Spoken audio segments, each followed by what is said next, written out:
Bismillahirrahmanirrahim. Assalamualaikum warahmatullahi wabarakatuh.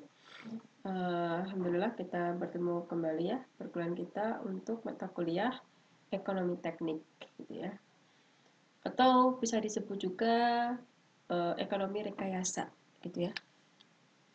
Artinya sama ya. Nah, di mata kuliah ekonomi teknik ini sebelumnya kita sepakati untuk penilaian sama seperti mata kuliah yang lain ya, yaitu kehadiran itu minimal 75% agar Anda bisa mengikuti ujian, di mana saya berikan poin untuk penilaian itu sebesar 10%. Kemudian untuk tugas itu 30%, kemudian UTS dan UAS sama yaitu masing-masing 30%. Jadi total semuanya adalah 100% ya. Apa itu engineering economics atau ekonomi teknik? Di mana pengertiannya adalah teknik analisa dalam pemilihan alternatif dari beberapa rancangan analisa yang sesuai dengan kondisi-kondisi tertentu dengan pertimbangan ekonomi gitu ya. Nah, karena kita ekonomi kan sebenarnya cakupnya luas gitu ya, cuma sesuai dengan judul mata kuliahnya adalah ekonomi teknik, maka pentingnya kita mempelajari mata kuliah ini adalah untuk menentukan kelayakan sebuah proyek gitu ya. Kelayakan itu apabila kita akan menentukan atau membangun gitu ya sebuah proyek gitu ya, baik itu gedung apapun itu ya, terutama bagi swasta mungkin ya. Kalau pemerintah kan dia lebih sifatnya servis pelayanan gitu ya, itu harus diperhitungkan dulu gitu ya, ini proyek nanti menguntungkan atau merugikan ya bagi yang tadi pemilik proyek tersebut. Ya seperti halnya kalau yang orang berbisnis gitu ya, tidak hanya di proyek ya, berbisnis apapun itu gitu ya, mau berjualan, saat dia harus mengeluarkan modal, maka dia harus tahu dulu gitu ya, nanti kira-kira untung atau enggak gitu ya. Misal mau jualan gitu ya, kan harus direncanakan ya nanti pemasukannya dari mana aja, ya kan? Berapa jumlahnya, ditargetkannya, modal yang keluar berapa, kemudian dibandingkan gitu ya. Kira-kira dapat keuntungan enggak gitu ya? Atau balik modalnya kapan gitu ya? Atau yang punya usaha UMKM atau apa gitu ya, atau bikin proposal bisnis gitu kan juga sama, ya kan ada analisa kelayakannya. Kalau di proyek juga sama, harus ada analisa kelayakan suatu proyek gitu ya. Misalkan seorang developer mau bikin rumah gitu ya, maka dia pun harus merencanakan ya, kira-kira nanti rumah ini menguntungkan tidak gitu ya. Dan menentukan harga jual itu salah satunya juga dipengaruhi oleh kelayakan proyek yang akan direncanakan gitu ya. Inginnya untungnya berapa dan sebagainya. Mungkin sering dengar ya waktu kuliah atau SD ya, SMA ya mungkin yang IPS. Saya SMP kali ya. Karena kan SMA mah udah penjurusan gitu ya. Waktu SMP itu udah ada apa namanya? Udah ada IPS lah. Dimana salah satu prinsip ekonomi itu adalah ingin mendapatkan manfaat yang sebesar-besarnya hanya dengan mengeluarkan dana yang sekecil-kecilnya. Pengennya seperti itu, ya kan? Tapi untuk saat ini gitu ya, satu isu yang harus selalu jangan sampai dilupakan adalah tetap harus memperhatikan lingkungan dan sosial ya. Jadi nggak semata-mata ingin dapat manfaat sebesar-besarnya gitu ya, tapi dia harus siap untuk memperhitungkan tentang kondisi lingkungan dan sosial di sekitarnya. Yang artinya memang kondisi ini mau nggak mau harus menyisihkan dana ya untuk tadi supaya kriteria ini, prinsip ekonomi ini pun terpenuhi. Contoh kasus misalkan di Sungai Citarum lah ya. Itu kan termasuk sungai yang sangat kotor ya di dunia gitu ya. Salah satu penyebabnya adalah limbah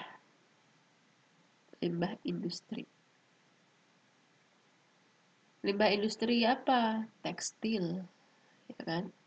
Dari tekstil, yang mana banyak industri itu membuang limbahnya itu langsung ke sungai, ya kan? Mereka tidak mengolah terlebih dahulu, gitu ya. Karena memang secara ekonomi ya mereka untung gitu ya, nggak perlu ada pengolahan limbah. Karena kan kalau mengolah limbah, mau nggak mau dia harus mengeluarkan biaya lagi, gitu. Tapi akhirnya apa? Bagi dia mungkin dapat untung sebanyak-banyaknya ya, karena biaya pengolahan limbahnya nggak ada. Cuma dia merusak lingkungan. Nah, yang seperti itu tidak diperbolehkan ya. Makanya sekarang kriteria ramah lingkungan dan sosial ini pun wajib juga harus diperhitungkan ya. Selanjutnya adalah evaluasi kelayakan proyek ya. Apa itu evaluasi kelayakan proyek? Definisinya adalah pengkajian yang bersifat menyeluruh dan mencoba menyoroti segala aspek kelayakan proyek atau investasi. Jadi memang dia sifatnya tadi gitu ya, menyoroti segala aspek, karena aspek dalam kelayakan proyek itu cukup banyak juga, nanti akan dijelaskan ya di slide selanjutnya. Apa aja sih tujuan gitu ya, kenapa kita perlu mengevaluasi kelayakan dari sebuah proyek gitu ya. Oke, yang pertama adalah kita ingin tahu tingkat keuntungan dari investasi proyek tersebut gitu ya, itu yang pertama. Kemudian yang kedua, menghindari pemborosan ya, tentu aja ya, karena dengan kelayakan proyek ini kita dari awal sudah tahu gitu ya berapa pengeluaran gitu ya, atau modal harus dikeluarkan gitu ya, keuntungan yang akan diperoleh yang direncanakan seperti apa, sehingga kita akan lebih mengatur ya keuangan gitu ya, atau finansialnya, supaya tidak terjadi pemborosan seperti itu. Kemudian yang selanjutnya adalah memilih alternatif proyek yang menguntungkan atau prioritas investasi gitu ya.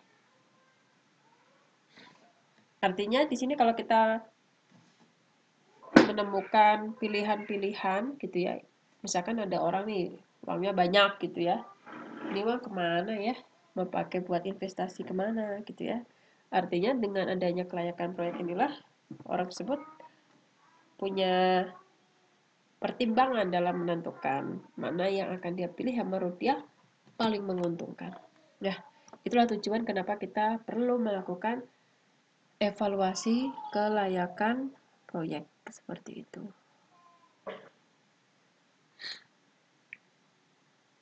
Ada 4 jenis evaluasi dalam menentukan kelayakan suatu proyek. Yang untuk yang ini kita berdasarkan oleh waktu. Oke. Yang pertama adalah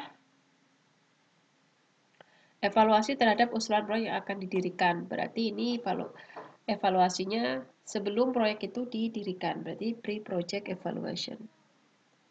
Kemudian berarti yang kedua itu proyeknya yang sedang dibangun. Kalau yang pertama tadi kan sebelum ya. Kalau ini yang sedang dibangun. Seperti itu. On construction project evaluation. Kemudian yang ketiga evaluasi yang telah dioperasionalkan. Berarti kalau ini dia sudah selesai, kemudian sudah dipakai.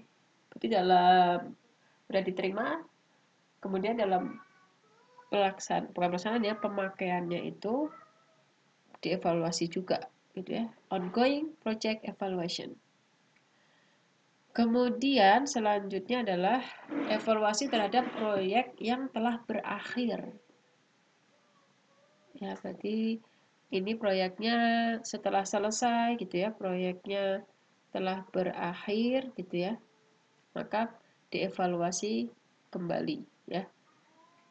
Terutama kalau mau serah terima ya, itu harus proyek yang dibangun itu semuanya harus sesuai dengan spek ya yang telah diusulkan gitu ya. Misalkan kotakan beton ya harus di ini dulu ya, dicek dulu kotakannya gitu ya.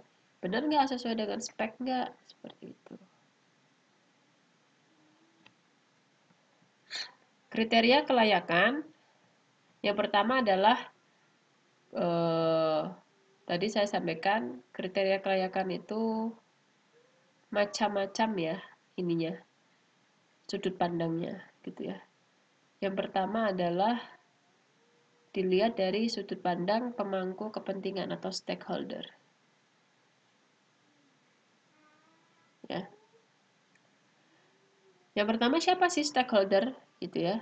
Yang pertama adalah masyarakat gitu ya.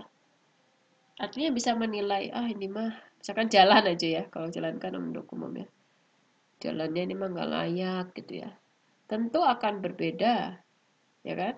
Kalau yang nilai masyarakat sama misalkan oleh swasta atau industri. Artinya subjektif ya. Pemerintah pasti berbeda lagi gitu ya. Kemudian tipe proyeknya. Tipe proyeknya gimana? Besar ya, skalanya maksudnya ya. Skala besar atau skala kecil. Pasti menentukan kriteria kelayakannya akan berbeda dong. Misalkan proyek rumah satu lantai sama hotel misalkan ya, 10 lantai, dalam menentukan kriteria kelayakannya akan sangat berbeda. Ya kan? Oke. Kemudian kompleksitasnya. Ya, jenis proyeknya ya, kompleksitas. Tentu proyek rumah sakit akan berbeda dengan proyek misalkan apa sekolah. Karena kompleksitas rumah sakit lebih kompleks, ya kan? Artinya menilai kriteria kelayakannya akan berbeda pula. Ya.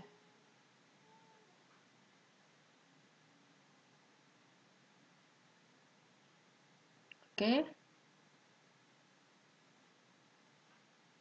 dananya, ya tentu ya kan, proyek dengan dana yang miliaran ya, dibandingkan dengan proyek yang cuma puluhan atau ratusan juta, ya pasti kriteria kelayakannya juga akan berbeda.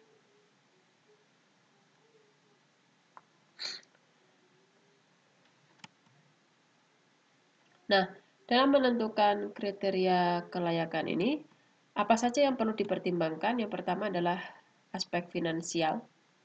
Kalau finansial itu lebih ke ini ya, keuangan lah ya, masalah uang.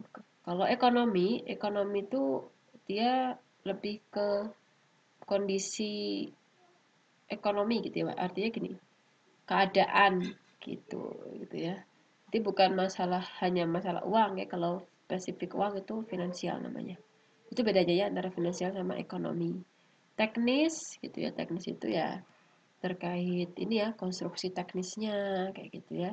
Pemasaran tentu misalkan kalau dia apa namanya, proyek perumahan, pemasaran ini penting sekali ya kan. Dampak lingkungan penting, terutama kalau mau mendapatkan IMB, izin mendirikan bangunan gitu ya. Itu juga diperhatikan ya. Kemudian letaknya di mana? Di daerah penghijauan enggak? Itu harus hati-hati juga ya. Jangan sampai kita udah bangun rumah, ternyata rumah kita terletak di kawasan yang memang tidak boleh ada bangunannya buat peresapan air. Tentunya nanti dibongkar rumahnya. Sosial, ya dampaknya ke masyarakat. Politik, ya kalau politik ini yang paling ini ya, paling kompleks ya. Kita lanjut ke part 2 ya videonya ya.